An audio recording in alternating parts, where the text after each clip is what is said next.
Assalamualaikum warahmatullahi wabarakatuh. Alhamdulillahirabbil alamin. Assalatu wassalamu ala asrofil anbiya'i wal mursalin wa ala alihi wa sahbihi ajmain. Allahumma sholli ala sayyidina Muhammad wa ala ali sayyidina Muhammad. Alhamdulillah pemirsa Cawisan, hari ini untuk edisi 3 Juni 2022-nya kita diberikan kesehatan dan kesempatan sehingga bisa berjumpa kembali dalam keadaan sehat walafiat. Dan juga pastinya kita haturkan salawat beriring salam kepada suri tauladan kita Nabi Muhammad Sallallahu Alaihi Wasallam. Semoga senantiasa kita menjadi pengikutnya hingga akhir zaman. Dan hari ini pastinya kita tahu bahwa kita di dunia ini hanya hidup untuk sementara. Tetapi kita sudah tercatat di Lauhul Mahfuz bahwa itu bentuk kelahiran pada tanggal berapa dan kapan, dan juga kematian pada tanggal kapan dan juga kapan. Tentunya pasti sudah ditentukan oleh Allah Subhanahu wa Ta'ala. Tetapi pastinya ada cara-cara yang baik. Tujuan kita adalah menuju husnul khotimah, yaitu kematian dalam keadaan baik. Dan salah satunya kita lupa. Mungkin ada beberapa, dan diri saya sendiri mungkin lupa akan perkara-perkara yang bisa menyebabkan kita terkena azab kubur. Oleh karena itu, hari ini dengan tema yang sangat luar biasa, kita akan mengangkat mengenai 6 perkara yang bisa menyebabkan azab kubur. Telah hadir Ustadz kita, guru kita di sini, yaitu Ustadz Abdul Halim Al-Hafiz. Assalamualaikum Ustadz. Waalaikumsalam warahmatullahi wabarakatuh. Sehat Ustadz ya? Alhamdulillah Bang Nafal. Baik Ustadz, ini menarik sekali Ustadz, di mana memang kita sudah tercatat di Lauhul Mahfuz, baik itu kelahiran dan juga kematian. Tetapi mungkin kita lalai beberapa hal yang itu sebenarnya bisa mengakibatkan kita terkena azab kubur. Ini temanya sangat menarik Ustadz, mungkin bisa disampaikan melalui tausiahnya. Kami persilakan Ustadz. Terima kasih Bang Nafal. Bismillahirrahmanirrahim. Assalamualaikum warahmatullahi wabarakatuh. Waalaikumsalam. Alhamdulillahi rabbil alamin. Innal hamdalillah nahmaduhu wa nasta'inuhu wa nastaghfiruh wa na'udzu billahi min shururi anfusina wa min sayyiati a'malina. May yahdihillahu fala mudilla lahu wa may yudlilhu fala hadiya lahu. Ashhadu an la ilaha illallah wahdahu la syarika lahu wa ashhadu anna Muhammadan abduhu wa rasuluhu alladzi la nabiyya ba'da. Allahumma salli wa sallim wa barik wa karrim ala hadzal nabiyyil karim nabiyyina Muhammadin wa ala alihi wa sahbihi ajma'in. Allahumma la sahla illa ma ja'altahu sahla wa anta taj'alul hazna idza syi'ta sahla, amma ba'du. Hadratil muhtaramin wal mukarramin, para pemirsa Cawisan Pal TV dimanapun antum berada, para bapak, para ibu, ayah, bunda yang dimuliakan Allah Subhanahu wa Ta'ala. Mudah-mudahan antum semua, ana doakan selalu senantiasa diberikan keberkahan umur oleh Allah Subhanahu wa Ta'ala, senantiasa diberikan keberkahan rezeki oleh Allah, senantiasa diberikan kesehatan dan keafiatan oleh Allah. Dan mudah-mudahan anak-anak antum Allah jadikan anak-anak yang saleh dan salihah. Para pemirsa Cawisan Pal TV yang dimuliakan Allah Subhanahu wa Ta'ala, tadi Bang Naufal, host kita, sudah menyampaikan bahwasanya tema hari ini yaitu 6 penyebab yang dapat menyebabkan kita mendapatkan azab kubur dari Allah Subhanahu wa Ta'ala. 6 perkara. Para bapak, para ibu, ayah, bunda, pemirsa Cawisan Pal TV yang dirahmati Allah Subhanahu wa Ta'ala.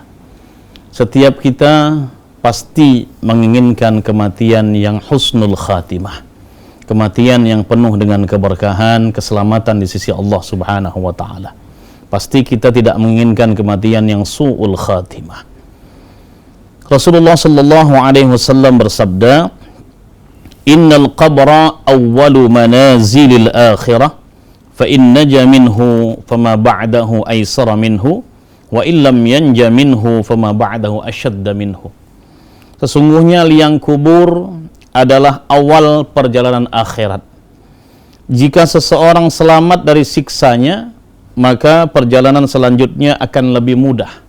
Tapi apabila sebaliknya seseorang tidak selamat dari azab kuburnya, maka azab selanjutnya di akhirat akan lebih kejam, akan lebih dahsyat daripada itu. Maka Rasulullah sallallahu alaihi wasallam senantiasa mengajarkan kepada kita dalam sebuah hadis.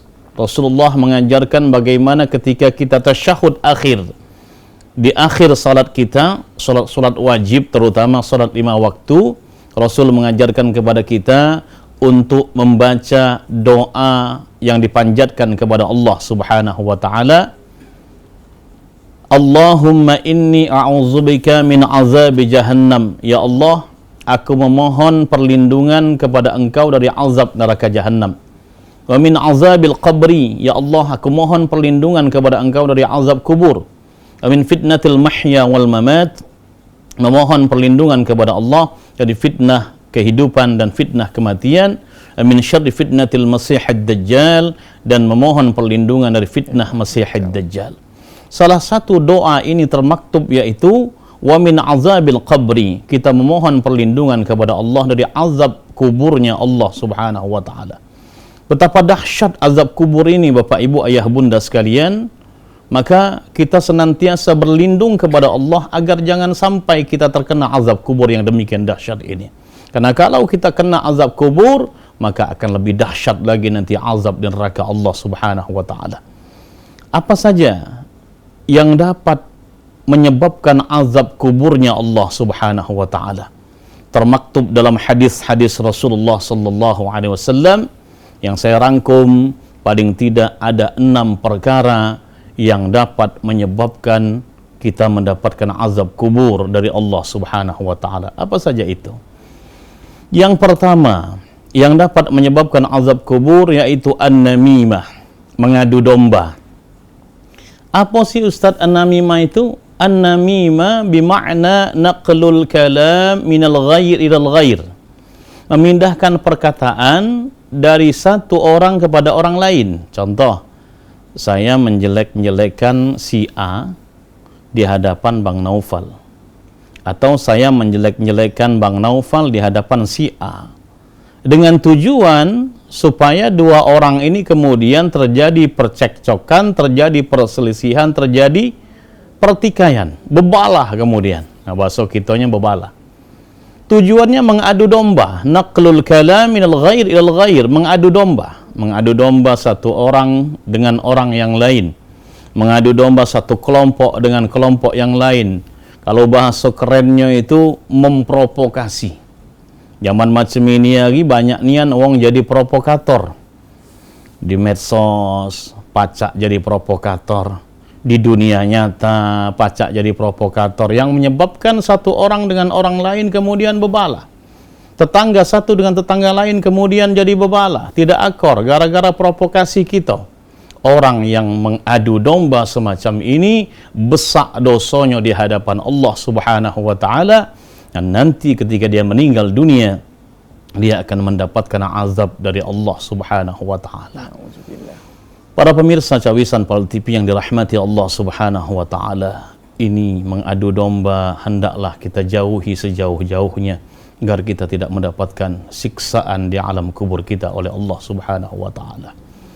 Kemudian yang kedua, yang dapat menyebabkan azab kubur yang ditimpakan oleh Allah Subhanahu wa taala kepada kita, yaitu al-baul, kencing, atau beristinja tidak sempurna. Bukan tidak beristinja, dia beristinja tetapi istinjanya tidak sempurna.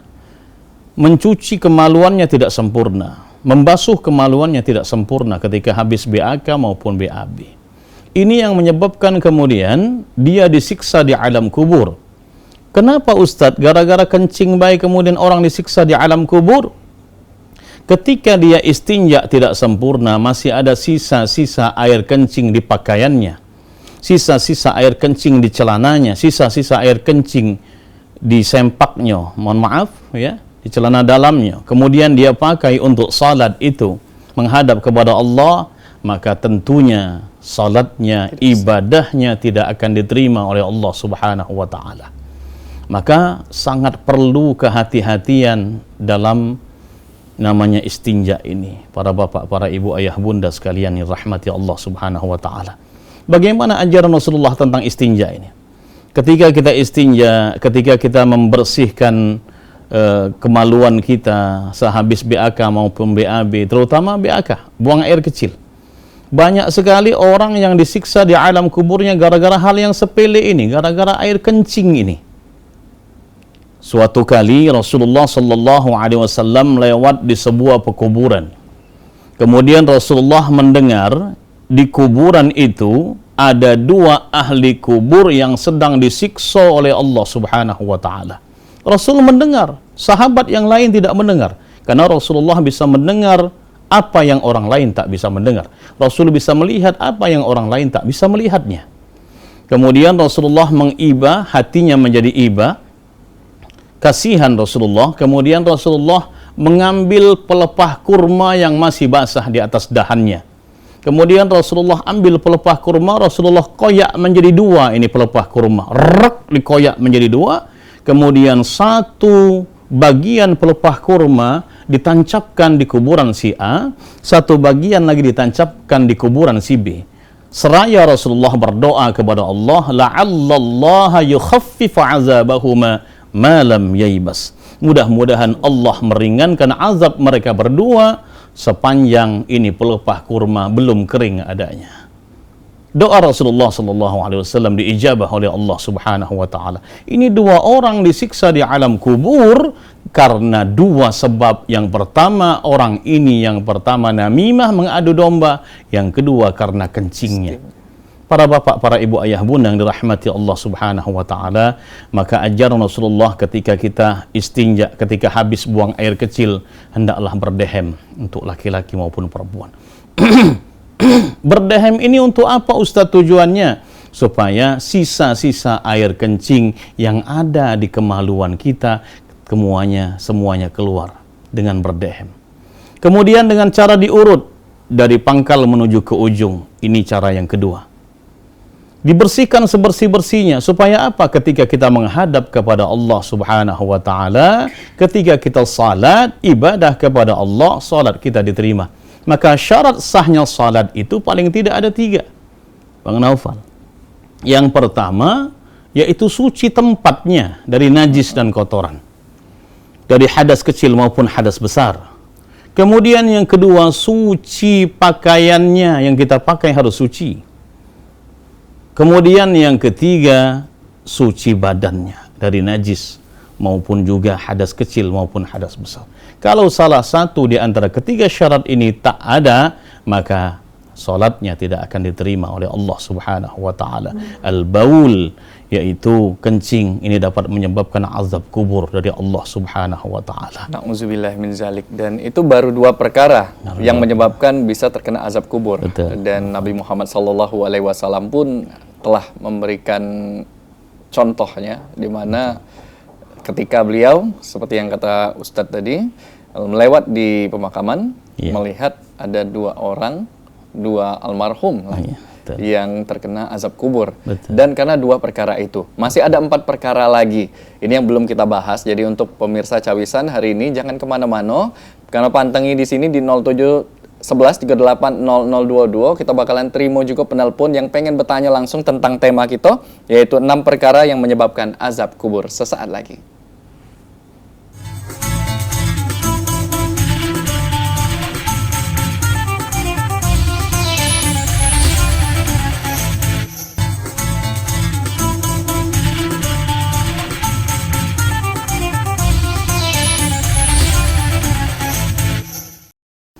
Alhamdulillah, Mang Cek Bicek, kita masih di Cawisan hari ini untuk edisi 3 Juni 2022-nya, masih dengan Ustadz Abdul Halim Al-Hafiz dengan tema 6 perkara yang menyebabkan azab kubur. Dan juga pastinya kami tunggu untuk Mang Cek Bicek yang pengen bergabung bersama kami di 0711380022. Tadi sudah ada 2 perkara yang bisa menyebabkan kita terkena azab kubur yang telah disampaikan oleh Ustadz Abdul Halim. Dan ini masih ada 4 poin lagi. Ini aku dengar-dengar tentang perkara bisa dibilang materi, duit juga bisa tersangkut di dalam hal ini. Mungkin Betul. Silakan Ustadz. Betul sekali apa yang dikatakan oleh Bang Naufal. Para bapak, para ibu, pemirsa Cawisan Pal TV yang dirahmati Allah Subhanahu wa taala. Perkara yang ketiga yang dapat menyebabkan azab kuburnya Allah Subhanahu wa taala sesuai dengan hadis Rasulullah sallallahu alaihi wasallam, yaitu ad-dainu, hutang. Ad-dainu dainani, hutang itu ada dua kata Rasulullah. Yang pertama, allazi yanwi qada'uhu wa ana waliyuhu. Orang yang berhutang kemudian dia berniat untuk membayar hutangnya, kemudian takdir berkata lain, dia meninggal dunia sebelum sempat melunasi hutang-hutangnya, fa ana waliyuhu kata Rasulullah, saya yang akan menjaminnya nanti di akhirat. Yang kedua, utang seseorang yang tidak berniat untuk membayar hutangnya, allazi la yanwi qada'uhu, orang yang tidak berniat untuk membayar hutangnya, tidak berniat melunasi hutangnya. Dia berhutang untuk mengecoh orang lain. Dia berhutang untuk memperkaya diri sendiri, tapi kemudian orang lain tidak dia pikirkan. Orang yang berikan dia piutang tidak dia pikirkan. Waktu ngutang melasnya subhanallah. Ketika ditagih utangnya, lebih sangarlah dia daripada yang punya duit kadangkala. Na'udzubillah, summa na'udzubillah. Orang yang tidak berniat untuk membayar hutangnya waktu di dunia, ketika dia meninggal dunia, maka Rasulullah mengatakan, saya berlepas tangan daripada orang ini. Nanti di akhirat dia akan membayar hutang-hutangnya dengan amal yang dia punya, kalaupun ada amal. Kalau tidak ada amal, maka dosa-dosa orang yang memberikan dia piutang ini akan ditimpakan kepadanya. Na'udzubillah, summa na'udzubillah. Orang yang mati syahid sekalipun, Bapak Ibu, Ayah Bunda, pemirsa Cawisan Pal TV yang dirahmati Allah, orang yang mati syahid sekalipun, kalau dia punya hutang ketika dia meninggal dunia itu, maka dia tidak akan bisa masuk dalam syurganya Allah Subhanahu wa taala. Maka hati-hati dengan hutang ini, karena hutang ini pemutus silaturahim yang paling berat, pemutus silaturahim yang paling dahsyat. Seorang teman akrab bisa jadi musuh gara-gara hutang. Seorang saudara bisa jadi musuh gara-gara hutang. Yang tadinya dia akrab, yang tadinya dia semakan setiduan kadangkala, bisa jadi musuh bebuyutan gara-gara hutang. Na'udzubillah, summa na'udzubillah. Karena hutang ini adalah pemutus silaturahim yang paling dahsyat sekali. Iya, jadi sama Cak Uji Ustadz tadi, lebih sangar lah yang diutangi. Betul sekali. Ini banyak kejadiannya Cak itu. Kejadian. Nah, tapi ini menariknya ada dua tipe kalau hutang Ustadz ya. Betul. Dan salah sikoknya tadi apabila dia meninggal tapi memang ada niatan sebelumnya untuk membayar. Tetapi Cak Mano ceritanya ini kan kalau kita sering dengar juga bahwa balik ke ahli waris ini ceritanya Ustadz untuk yang membayar. Apakah masih bisa juga itu, ataukah memang kalau misalnya dia tidak bayar lagi itu sudah dijamin oleh Nabi Muhammad SAW? Masya Allah, tabarakallah. Kalaupun dia punya harta warisan yang dia tinggalkan, harta warisannya harus didahulukan untuk membayar hutang-hutangnya. Jangan dulu dibagi untuk anak dan istrinya. Itu yang pertama kali harus dibagi, yaitu untuk membayar hutangnya. Kalau ada sisanya, baru dibagi untuk ahli warisnya. Kalau tidak ada sisanya, semua dibayarkan hutang, ya apa boleh buat, anak istrinya tidak punya apa-apa. Tidak jadi masalah, yang penting dia tidak diazab di alam kuburnya. Kemudian bagaimana ketika orang yang meninggal dunia?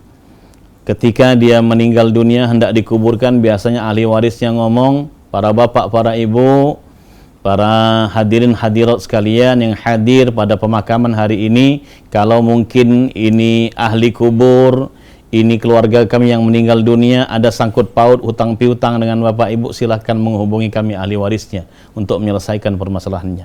Kalau ahli warisnya tahu berapa nominal hutangnya dan bisa dibayar, insya Allah dia terbebas dari azab kubur. Tapi kalau ahli warisnya tidak tahu berapa nominal hutangnya, terganjal berapa hutangnya, berapa sangkut pautnya dengan orang lain, masalah hutang piutang ini, maka ini yang akan diancam dari azab kuburnya Allah Subhanahu wa taala. Maka kita perlu hati-hati dengan hutang ini. Jangan sampai kita berhutang hanya untuk memenuhi gaya hidup kita. Insya Allah rezeki yang diberikan oleh Allah, kalau untuk hajat hidup kita, untuk kepentingan hidup kita, insya Allah cukup rezeki yang Allah berikan. Tapi kalau untuk gaya hidup, tidak katik cukup-cukupnya Bapak Ibu sekalian. Itu dia. Dan juga mungkin tambahan sedikit Ustadz, ini dilema dari masyarakat. Dan juga mungkin dilema dari Mang Cek Bicek tadi, karena sudah disebutkan Ustadz tadi bahwa sangarlah wong yang diutangi biasanya Cek itu. Tapi sebenarnya tata cara dalam kaidah Islam dewe memang untuk kita menagih hutang itu kan wajib Ustadz. Iya. Ini sebenarnya cak mano sebaiknya Ustadz Betul. dilakukan. Bagus sekali pertanyaan Bang Naufal ini. Jadi seseorang yang punya piutang atau uangnya dipinjam oleh orang lain, dia juga wajib mengingatkan saudaranya yang menghutangi uangnya itu untuk mengembalikan uangnya. Kalau dia kemudian tidak mengingatkan, maka dia juga berdosa. Membiarkan orang lain berbuat dosa, kita juga berdosa. Maka perlu diingatkan, perlu ditagih hutangnya. Tapi kalau dia kemudian tidak mau juga membayar, apa boleh buat? Kalau bisa ikhlaskan hutang itu, insya Allah akan dibayar oleh Allah berkali-kali lipat, akan diganti oleh Allah berkali-kali lipat. Tapi tidak mudah seperti itu Ustadz, berat rasanya. Apalagi kalau hutang 1 juta, 2 juta, berjuta-juta Ustadz, akan diikhlaskan. Waduh, susah rasanya Ustadz. Apalagi diomeli bini di belakang tuh. Subhanallah. Ya. Apalagi seperti itu, kita juga butuh uang itu untuk keperluan hidup kita. Tentunya berat bagi kita. Maka tapi kita perlu untuk mengingatkan saudara kita untuk membayar hutangnya. Tapi kalau dia mungkin tidak punya uang atau mungkin dia tidak mau membayar hutangnya walau punya uang, itu urusan dia dengan Allah Subhanahu wa taala, dan ini nanti Allah akan memberikan dia azab di alam kuburnya dan juga azab di akhirat nanti gara-gara hutangnya itu. Para bapak, para ibu, ayah, bunda yang dirahmati Allah Subhanahu wa taala, berhati-hati sekali dengan hutang ini. Jangan sampai kita berhutang gara-gara untuk memenuhi gaya hidup kita. Kemudian yang keempat, hal atau perkara yang dapat mendatangkan azab kuburnya Allah Subhanahu wa taala yang termaktub dalam hadis-hadis Rasulullah sallallahu alaihi wasallam, yaitu aklur riba, memakan harta riba. Apa sih riba itu Ustadz? Riba itu dalam bahasa istilah yaitu sesuatu yang melebihi daripada nilai awalnya, daripada nilai modalnya, ya, diambil manfaatnya ini, maka ini termasuk riba. Contoh yang terjadi di masyarakat kita, contoh kecil baik. Minjem ke duit 1 juta balik 1.200.000. Minjem ke duit 2 juta balik 2.400.000 dan lain sebagainya. Yang 200 ini riba, yang 400 ini riba. Walaupun kemudian suko sama suko. Lah kan yang minjemi juga suko Ustaz. Yang nerima pinjaman juga suko, dia terbantu Ustaz. Walaupun suko sama suko. Riba ini ada 2 macam. Para bapak, para ibu, ayah, bunda, para pemirsa Cawisan Pal TV yang dirahmati Allah Subhanahu wa taala. Yang pertama riba nasi'ah, yang kedua riba fadl. Jadi contoh saja, contoh kecil. Saya minjem uang sama Bang Naufal. Bang Naufal, saya pinjam uang 1 juta. Boleh Ustadz, berapa bulan mau kembalikan? Kira-kira 1 bulan. 1 bulan kemudian saya punya uang, saya kembalikan uang 1 juta kepada Bang Naufal. Kemudian setelah itu saya ngomong sama Bang Naufal. Bang Naufal, ini ada uang 100.000, saya berikan kepada antum cuma-cuma. Ya, ini adalah rasa terima kasih saya kepada antum, bahwasanya antum sudah minjamkan saya uang 1 juta. Coba kalau saya pinjam sama bank, begitu ribetnya urusannya nanti. Terima kasih, saya bisanya cuma ngasih ini saja. 100.000 ini halal dimakan. Halal untuk dibelikan apa saja, tanpa ada perjanjian sebelumnya. Kecuali kalau kemudian saya minjam sama Bang Naufal 1 juta, Bang Naufal ngomong, Ustadz, nanti 1 bulan kemudian kalau dikembalikan, lebihkan 100.000 ya. Oke, saya bilang begitu. 100.000 ini haram. Kemudian atau saya yang ngomong sama Bang Naufal, Bang Naufal, kalau Bang Naufal mau minjemin saya uang 1 juta, kaget kalau aku balik ku lebih ke 100.000. Oke lah kalau begitu Ustadz.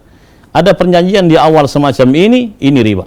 Ini haram. 100.000, nak dia 50.000, nak dia cuma 10.000, kelebihannya tetap haram di sisi Allah Subhanahu wa taala. Para bapak, para ibu, ayah, bunda yang dirahmati Allah Subhanahu wa taala, aklur riba, memakan harta riba, ini termasuk salah satu penyebab orang banyak disiksa di alam kuburnya oleh Allah Subhanahu wa taala. Para bapak, para ibu, ayah, bunda, pemirsa Pal TV Cawisan yang dirahmati Allah Subhanahu wa taala. Kemudian apalagi yang dapat menyebabkan azab kuburnya Allah Subhanahu wa taala?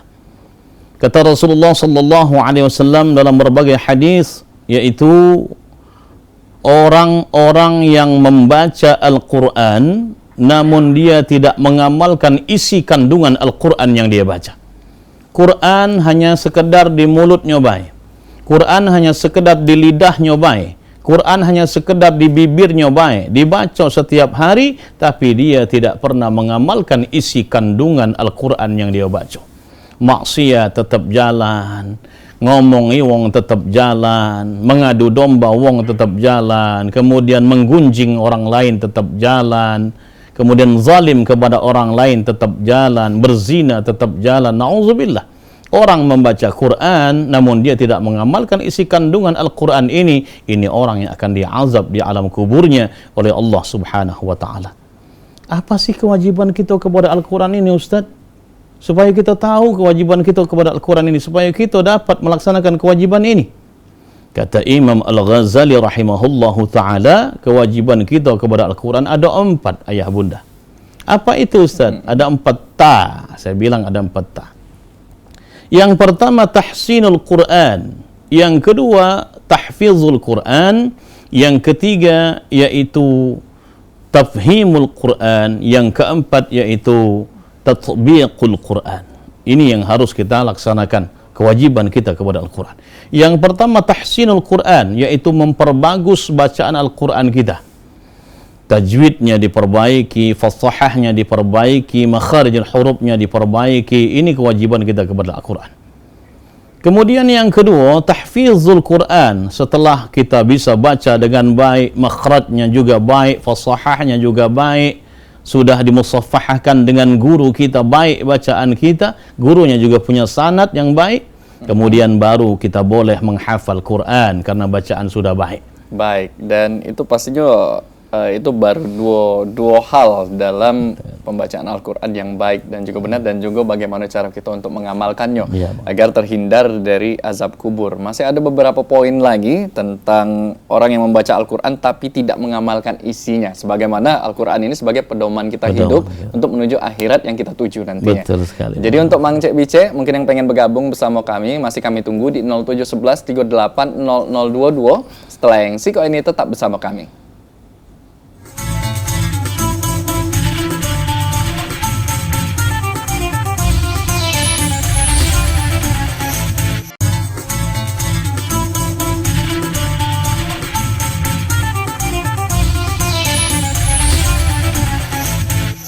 Terima kasih Mang Cek Bicek masih di Cawisan hari ini bersama Ustadz Abdul Halim tentang tema kita 6 perkara yang menyebabkan azab kubur. Tadi sudah ada 5 poin yang disampaikan oleh Ustadz Halim, dan salah sikonya yang terakhir tadi adalah orang yang membaca Al-Quran tapi tidak mengamalkan isinya, dan sudah ada 2 tadi yang sudah disampaikan Ustadz. Tapi sebelum kita balik ke poin itu, Ustadz tadi sempat menarik tentang riba nih Ustadz. Iya, ada beberapa poin tentang riba nih, kalau tidak salah ada 2 pecahannya. Dan mungkin tadi salah sikonya sudah Ustadz jelaskan tentang riba itu. Dan mungkin yang salah siko sisi lain dari riba ini, Ustadz silakan Ustadz. Baik, terima kasih Bang Naufal. Pertanyaannya bagus sekali. Jadi riba itu ada 2, Bapak Ibu Ayah Bunda, pemirsa Cawisan Pal TV yang dirahmati Allah Subhanahu wa taala. Yang pertama riba fadl, yaitu berkaitan dengan jual beli. Yang kedua riba nasi'ah, yang berkaitan dengan hutang piutang tadi. Contoh riba fadl yang kecil baik, yang sering kita lakukan waktu bulan puasa atau waktu lebaran kemarin, kita nukar duit 1 juta misalnya dengan duit baru. Duit 1 juta itu pasti kita kalau nukar di pinggir jalan itu akan ada kelebihannya. Bertambah. Nukar duit 1 juta, mayarnya 1.100.000.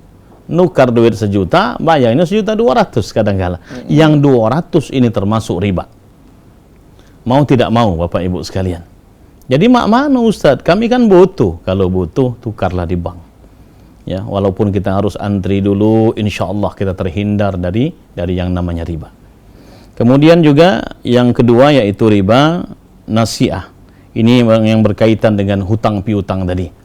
Kalau ada akad di awalnya hutang piutang ini, bahwasanya saya ingin memberikan kelebihan kepada Bang Naufal, saya pinjam tadi, saya contohkan, atau saya yang bilang, atau Bang Naufal yang meminta, ini akad yang batil.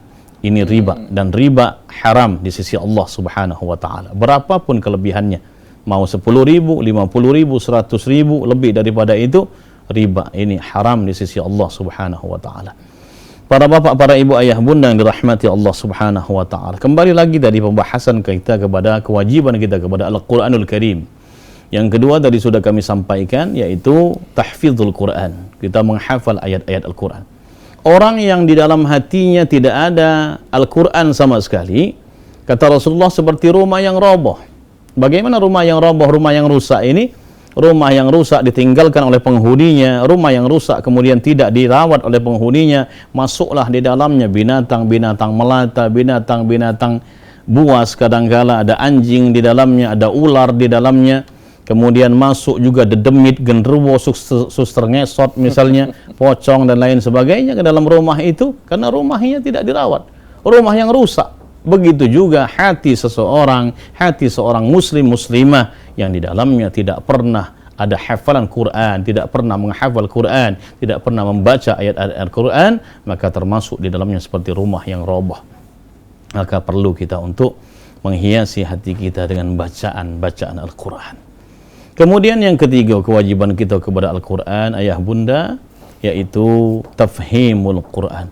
Kita sudah pacak maco dengan baik dan betul, kita sudah bisa menghafal dengan baik dan betul, walaupun tidak 30 juz, tapi juz 30 jadilah, jangan tidak sama sekali.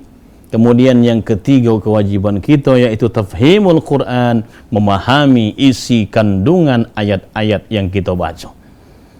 Apa ini yang kita baca? Oh, Allah berkehendak seperti ini dari ayat ini. Allah menyuruh kami untuk menghindari zina. La taqrabuz zina innahu kana fahishatan wa sa'a sabila. Jangan kalian mendekati zina, karena itu adalah perbuatan yang sangat keji. Zina ini perbuatan keji Bapak Ibu, dan bisa menurun kepada anak cucu kita. Zina ini hutang dan akan dibayar oleh anak cucu kita.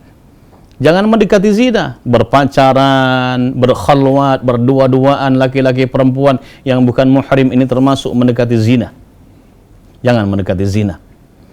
Para bapak, para ibu, ayah, bunda, pemirsa Cawisan Pal TV yang dirahmati Allah Subhanahu wa taala. Kemudian yang terakhir, kewajiban kita dari 4 tadi yang saya sampaikan tadi, yaitu tatbiqul Quran, mengamalkan isi kandungan ayat-ayat yang kita baca. Kita perlu untuk membaca Quran dengan baik dan betul. Kita perlu untuk menghafal Quran. Kita perlu untuk memahami isi kandungannya. Yang lebih penting daripada itu, kita perlu untuk mengamalkan isi kandungan ayat-ayat yang kita baca. Apa bedanya kita dengan burung beo yang bisa membaca Quran, bisa hafal zikir-zikir kepada Allah, bisa hafal qul huwallahu ahad, Al-Falaq, An-Nas. Kalau kita tidak mengamalkan isi kandungan Al-Quran, sama kita dengan burung beo, Bapak Ibu sekalian. Bisa baca tapi tidak bisa mengamalkannya. Maka orang yang tidak mengamalkan isi kandungan Al-Quran, maka nantinya ketika di alam kuburnya, dia akan disiksa oleh Allah Subhanahu wa ta'ala, gara-gara dia bisa baca Quran tapi tidak mengamalkan isi kandungannya. Baik Ustadz, jadi dalam artian membaca ini tahu juga dengan artinya, makna dari ayat suci Al-Quran yang dibaca ke, atau cak mana Ustadz sebenarnya? Nah, ini pertanyaan yang bagus sekali. Paling tidak, kalaupun kita tidak faham bahasa Arab, kita bisa sekarang membaca Quran-Quran terjemah. Banyak sekali Quran-Quran terjemah, tafsir-tafsir Quran yang sudah ditafsirkan dengan bahasa Indonesia. Kita baca itu, oh, dengan begitu kita tadabbur ayat, meresapi ayat ini begini rupanya, artinya begini, maksudnya begini, asbabun nuzulnya begini. Dengan kita membaca ayat-ayat demi ayat ini, apa yang Allah firmankan dalam Al-Quran ini, insya Allah kita akan semakin tahu, oh ternyata Allah berkehendak seperti ini di ayat ini. Jadi walaupun kita tidak faham bahasa Arab, tidak pintar bahasa Arab, kalau kita sering mengaji dengan kemudian tadabbur ayat ini satu persatu, kita terjemahnya, kita baca, insya Allah dengan begitu kita faham maknanya, insya Allah dengan faham maknanya kita amalkan dalam kehidupan kita sehari-hari. Ini maksudnya seperti itu. Baik, Bang Naufal. luar biasa, Masya Allah. Para bapak, para ibu, ayah, bunda, para pemirsa Cawisan Pal TV yang dimuliakan Allah Subhanahu wa taala. Kemudian yang terakhir dari 6 perkara yang dapat menyebabkan azab kuburnya Allah Subhanahu wa taala. Sebagaimana sabda Rasulullah sallallahu alaihi wasallam, yaitu perbuatan zina. Az-zina. Zina ini dapat menyebabkan azab kubur yang pedih dari Allah Subhanahu wa taala. Maka bapak, ibu, ayah, bunda, sedapat mungkin kita hindari perbuatan yang satu ini. Jangan sampai nanti kita disiksa di alam kubur kita. Perbuatannya enak, perbuatannya nikmat rasanya, tapi luar biasa dahsyat siksanya di sisi Allah Subhanahu wa taala. Hati-hati, zina ini ada 2 macam bapak ibu. Yang pertama zina muhsan, yang kedua zina ghair muhsan. Apa itu zina muhsan, Ustaz? Zina muhsan yaitu zina yang dilakukan oleh orang-orang yang sudah bersuami, sudah beristri. Dia masih dalam kategori punya hubungan dalam pernikahan dengan orang lain. Kemudian dia punya pil, yang perempuan punya pil, pria idaman lain, yang wanita, yang laki-laki punya wil, wanita idaman lain. Kemudian dia berzina, kemudian dia berasik masuk di situ tanpa ada ikatan perkawinan, tanpa ada ijab qabul di situ. Zina muhsan itu seperti itu. Maka ini apa hukumannya di sisi Allah Subhanahu wa taala? Orang yang berzina muhsan hukumannya di sisi Allah Subhanahu wa taala, dia harus didera, dicambuk sebanyak 100 kali cambukan, ditambah lagi dengan dirajam, dibabiti pakai batu sampai dia mati, meninggal dunia. Baik, itu Ini dalam artian berarti zina yang sudah ada suami ataupun istri, Iya. seperti itu Ustadz ya. Betul Berarti sudah sekali. ada yang halal sebenarnya situ. Betul. Itu dalam artian mungkin pelakor juga termasuk di dalamnya seperti itu. betul sekali. Nah, selingkuhan ya termasuk di dalam Betul. situ. Tetapi bagaimana, ini kan zina itu banyak Ustadz. Ada juga yang zina mata. Seperti itu, biarpun dia sudah sah, ada juga yang masih memandang wanita lain. Betul. Itu kan bentuk zina juga. Betul. Ini apakah masuk di dalam zina muson seperti itu? Masya Ustadz? Allah, subhanallah. Zina mata adalah zina kategori yang ringan termasuk. Zina daripada anggota tubuh. Anggota tubuh yang ringan termasuk mata. Maka Rasulullah mengajarkan kepada kita untuk kaum laki-laki, kata Rasulullah sallallahu alaihi wasallam, hendaklah kalian untuk menjaga pandangan mata. Jangan diumbar pandangan mata ini.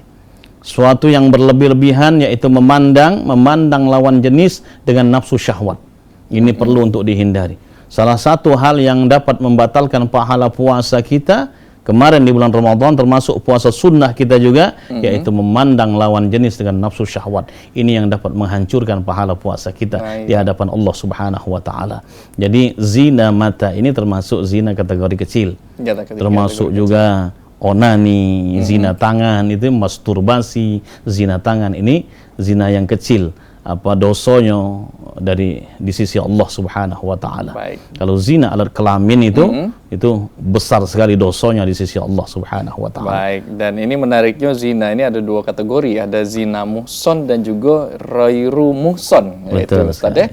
Tapi yang pastinya untuk Mang Cek Bice, ini kita masih ada segmen lagi, jadi untuk Mang Cek Bice yang pengen bergabung bersama kami, silakan di 0711380022 karena sangat menarik nian pembahasan kita hari ini, yaitu tentang 6 perkara yang menyebabkan azab kubur. Jadi jangan kemana-mana, tetap di Cawisan.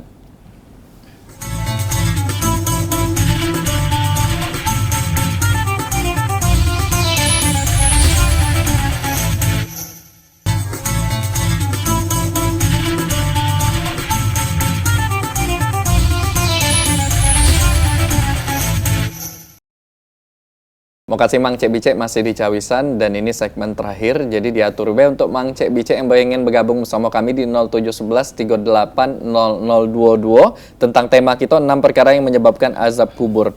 Tadi Ustadz Halim sudah menyampaikan juga tentang 5 perkaranya dan yang terakhir ini yang ke-6 itu zina. Tadi sudah disebutkan ada 2 kategori, zina muson dan juga ghairu muson. Zina muson. Ini mungkin ada tambahan Ustaz tentang zina muson, ini berarti zina yang sebenarnya sudah ada istri sah atau suami sah itu Ustaz ya? Betul. Betul sekali Bang Naufal.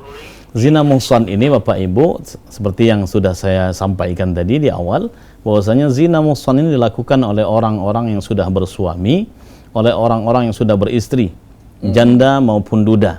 Kemudian mereka berzina, maka ini kategorinya masuk dalam kategori yang pertama, yaitu zina muhsan. Bagaimana hukumannya di sisi Allah Subhanahu wa taala? Hukum syariatnya. Jadi di dunia mereka. Baik, kita tahan terlebih dahulu Ustaz, kita terima dulu penelpon kita sore hari ini. Halo, Assalamualaikum. Waalaikumsalam, Mas. Baik, dengan Ibu siapa di mana? Saya Bu Ruli di Pelaju, Mas. Oke, silakan Bu Ruli dengan pertanyaannya. Makasih ya, Mas. Assalamualaikum, Pak Ustaz. Waalaikumsalam Bu Ruli, Pelaju. Pak Ustaz, maaf saya bertanya di luar dari tema. Silakan Bu Ruli. Pak Ustaz, di musim orang berlomba mau pergi haji. Pergi haji itu apabila kita mampu dalam agama. Sekarang kita sudah menjalankan semua perintah dari aturan pemerintah, dari kita menabung uang, menjual harta untuk pergi.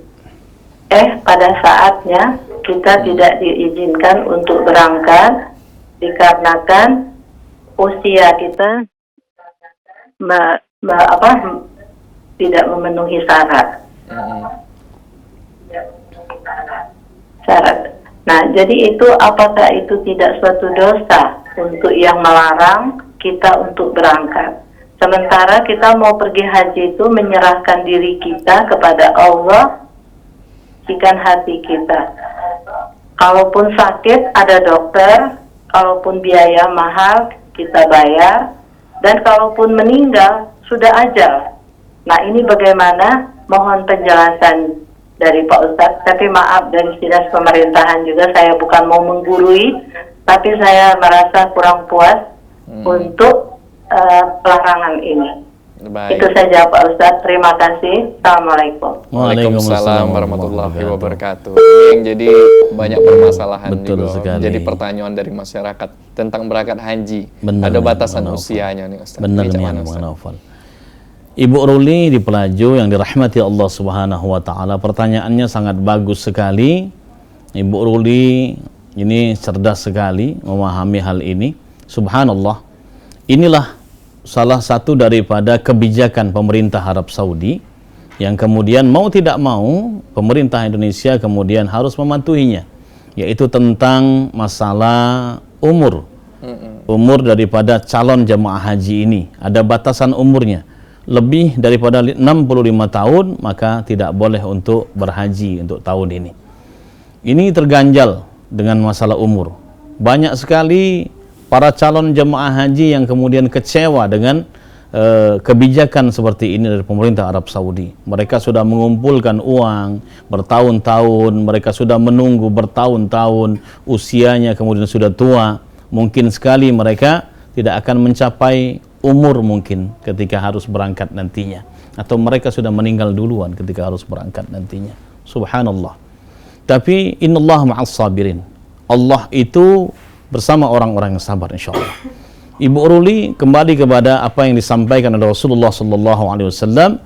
Orang yang sudah mendaftar haji, orang yang sudah berniat untuk berhaji ke Baitullah Al-Haram untuk memenuhi panggilan Allah dan rukun yang kelima ini, dia sudah mendaftar, dia sudah melunasi semua persyaratannya, dia sudah penuhi semuanya, kemudian dia terganjal oleh peraturan ini, kemudian dia meninggal dunia belum sampai ke sana, ini sudah dicatat oleh Allah dengan pahala haji di sisi Allah Subhanahu wa taala.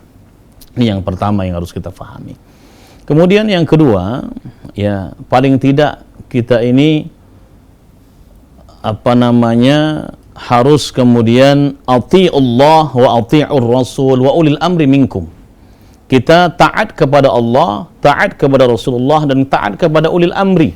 Ulil amri yaitu pemerintah kita. Jadi itu yang disampaikan oleh Allah dalam Al-Quran. Ati'ullah wa ati'ur rasul wa ulil amri minkum. Jadi pemerintah dalam hal ini Kemenak adalah kepanjangan tangan daripada ulil amri. Jadi mau tidak mau, Kemenak pun berat hati untuk menyampaikan hal ini kepada para calon jemaah haji. Tapi apa boleh buat? Karena memang ini kebijakan dari pemerintah Arab Saudi mensyaratkan bahwasanya tidak boleh usia 65 tahun ke atas untuk bisa berhaji di tahun ini. Ini kebijakan tidak mau harus kita terima seperti pil pahit. Tapi insya Allah orang yang bersabar akan tetap diberikan rahmat dan karunia dari Allah Subhanahu wa Ta'ala. Para bapak, para ibu, ayah, bunda, pemirsa Pal TV yang dirahmati Allah Subhanahu wa Ta'ala. Jadi insya Allah orang yang sudah berniat haji kemudian dia belum bisa ke sana, ketika dia meninggal dunia sudah diberikan pahala haji kepadanya oleh Allah Subhanahu wa Ta'ala. Memang kita harus sabar dalam hal ini. Maka kata Allah dalam firman-Nya, asa an takrahu syai'an wa huwa khairul lakum. Bisa jadi sesuatu yang buruk bagi kita ini bagus bagi kita, baik bagi kita. Wa asa an tuhibbu syai'an wa huwa syarrul lakum. Bisa jadi hal yang kita cintai, kita senangi ini buruk bagi kita. Ini mungkin adalah salah satu ujian dari Allah Subhanahu wa Ta'ala kepada jamaah-jamaah calon haji Indonesia yang tidak memenuhi syarat itu. Baik, dan itu mungkin peraturan untuk di tahun ini. Kita tidak tahu, ini peraturan dibuat manusia. Mungkin kedepannya akan berubah kembali. Mudah-mudahan, itu, Bang Naufal. Semoga kita bersama bisa menikmati ibadah haji untuk kedepannya. Amin, amin ya Rabbal Alamin. Dan ini kita untuk mengefisiensikan waktu, karena sesaat lagi kita akan menutup rangkaian acara Cawisan hari ini. Mungkin ada Mang Cek Bicek yang baru bergabung bersama kita. Pengen dengar ceramah hari ini. Mungkin bisa disimpulkan Ustaz. Baik, terima kasih Bang Naufal. Para bapak, para ibu, ayah, bunda yang dirahmati Allah Subhanahu wa Ta'ala, bahwasanya azab kubur itu pasti adanya. Yang namanya alam kubur itu pasti adanya. Itu sudah difirmankan oleh Allah Subhanahu wa Ta'ala, termaktub dalam ayat-ayat Al-Quran, termaktub dalam hadis-hadis Rasulullah sallallahu alaihi wasallam. Dan orang yang hidup ini pasti mempertanggungjawabkan seluruh apa yang dia perbuat dalam kehidupan ini nanti di alam kuburnya. Kalau dia beramal saleh, insya Allah dia akan mendapatkan nikmat kubur dari Allah Subhanahu wa Ta'ala. Kalau dia suka bermaksiat ketika di dalam dunia ini, di atas dunia ini, maka dia akan mendapatkan azab kubur dari Allah Subhanahu wa Ta'ala. Maka perlunya kita bertaubat kepada Allah Subhanahu wa Ta'ala. Mungkin kita punya masa lalu. Ada orang yang suka berzina dikala dia muda. Ada orang yang suka makan riba dikala dia muda. Ada orang yang suka kemudian berbuat perbuatan maksiat yang lain dikala dia muda. Kemudian Allah panjangkan umurnya. Dikala umur yang panjang itu dia kemudian bertaubat kepada Allah sebelum dia meninggal dunia, maka taubatan nasuha inilah yang akan menyebabkan dosa-dosanya terhapus di hadapan Allah Subhanahu wa Ta'ala. Maka para bapak, para ibu, ayah, bunda, jangan pernah berhenti kita untuk berharap kepada Allah dengan harapan-harapan yang baik.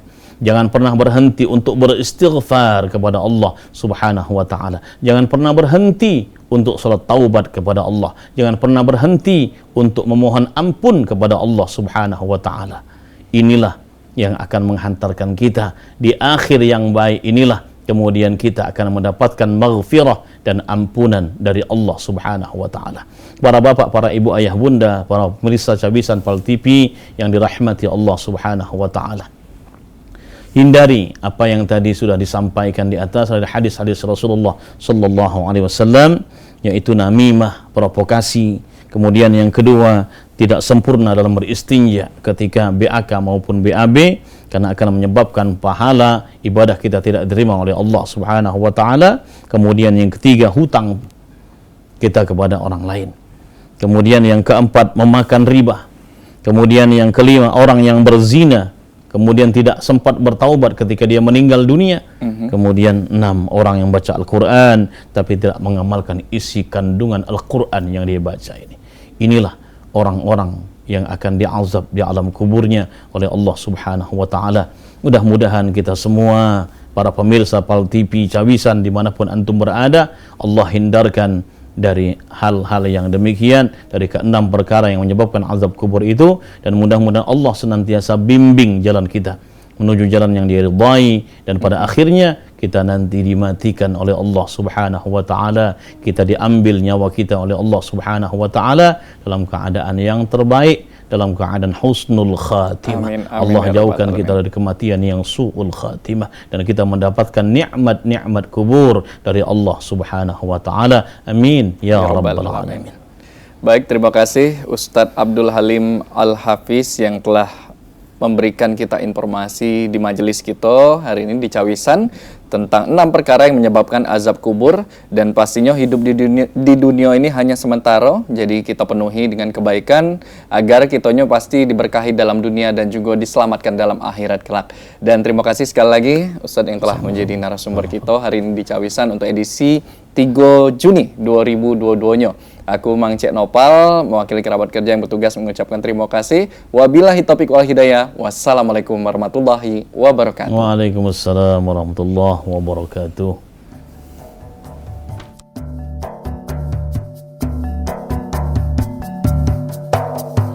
Bacalah dengan nama Tuhanmu, itulah permulaan ilmu. Seperti yang diwahyukan, menuntut ilmu satu kewajiban. Ilmu menjadi